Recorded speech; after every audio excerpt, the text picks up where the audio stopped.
कशात आपल्या रसवंतीला वारकरी संस्थानातील गोसावी महाराज गणपतीचे, त्याचबरोबर आंबटवाडीचे पोपट महाराज, तर त्यांच्या सहकार्याने आपल्या रसवंतीला भेट दिली आहे. तर त्यांना आपल्या रसाची क्वालिटी कशी आहे तर विचारूया आपण. तर पोपट महाराज आंबटवाडीचे, तर आता आपल्या रसवंतीला त्यांना भेट दिली, तर त्यांना विचार आपल्या रसाची क्वालिटी तुम्हाला कशी वाटते.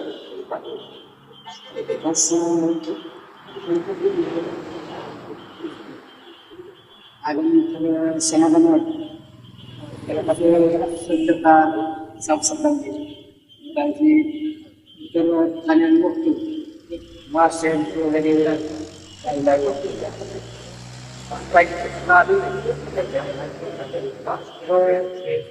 नमक मीठ म्हणतो आपण, सेंद्रिय काळे या पांढऱ्या समुद्री मीठ, या 3 प्रकार मिठाचे.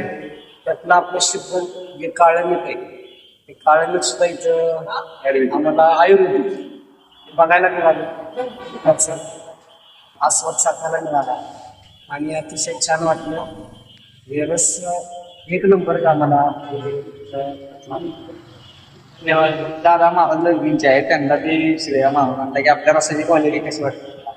रस चांगलाच आहे. आणि दुसरी गोष्ट म्हणजे गडबड, आम्हाला तेच पाहिजे, कारण गावोगावी कार्यक्रम करावे लागतात आणि पण त्रास होतो कसा बसणे पण त्यांच्याकडे बिगर बर्फाचा असून सुद्धा बर्फाची चव चाकायला मिळाली. अच्छा, गोसावी महाराज लग्नीचे, त्यांना ते आपल्या रसाची क्वालिटी कशी आहे.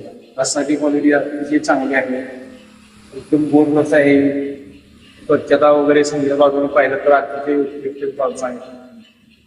शेंगदाणा मीठ आहे, ते आयुर्वेदिक कुठल्याही आजारावरती चालतं. साधं मीठ आहे आणि स्वच्छता याच्यावरती चांगली मिळत.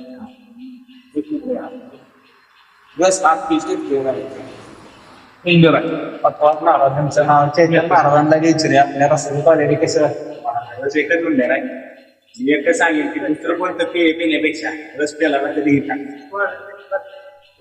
तर तसंच ते नेरचे माऊली महाराज हे आपल्या रसंतीला भेट देणार वाचत, परंतु जिथं आल्यानंतर अतिशय सुंदर असं समाधान वाटतं. अतिशय चविष्ट रसानी दिवसाचा रस असा शक्यतो आणि भेटत नाही. आता दिवसावर प्रमुख कमी झालाय, मला आता शक्यतो मिळत नाही. कधी कधी गेलं टँकी 32 रस मुंडा काढायला अतिशय सुंदर असं गोड रस आहे. अतिशय इथं आल्या समाधान वाटतं. तसंच आपल्या रसवंतीला भेट दिली, 1 नंबर रस क्वालिटी आपल्याला सांगितलं.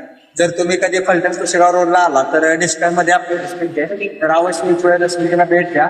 जयश्राम भावानं खुश राहा, आनंद.